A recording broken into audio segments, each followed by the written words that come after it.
Welcome to Mimi Stories 256. Please like, subscribe, and comment. Like means support. Let's continue with our next chapter of The Price of Her Belonging. As they hugged goodbye, the weight of their departure settled in. Edith and Adoria returned to the waiting car, their hearts both heavy and light. The road ahead was uncertain, but they carried with them the love and kindness of the people they were leaving behind. Adoria shifted uncomfortably as she gathered the last of their things, hoping the relentless string of lectures from her mother had finally ceased. She had already endured countless warnings and advice from her mother and Aunt Jessica, and her patience was wearing thin.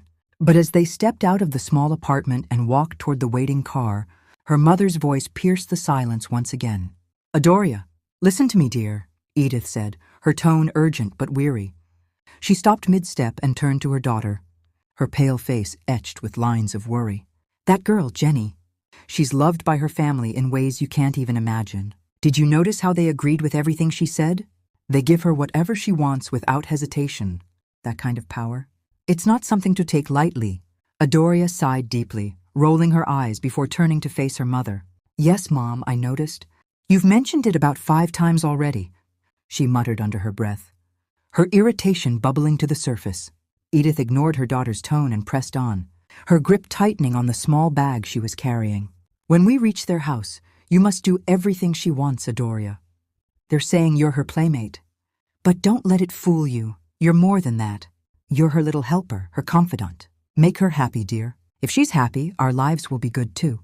Do whatever she likes and make sure she's pleased with you." Adoria's footsteps slowed, her mother's words beginning to weigh heavily on her. She turned toward Edith, her brows furrowing. "And if I don't?" she asked cautiously, her voice quieter now, tinged with defiance.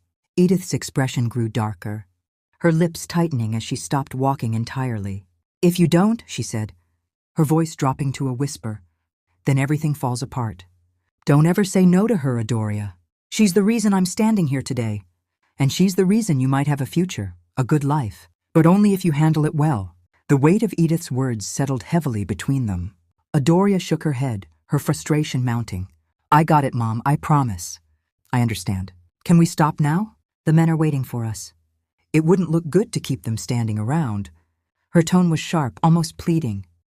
Without waiting for an answer, Adoria marched ahead, her steps brisk as she left Edith trailing behind. Edith watched her daughter's back as she walked away, the sting of her reaction mingling with the ache in her chest.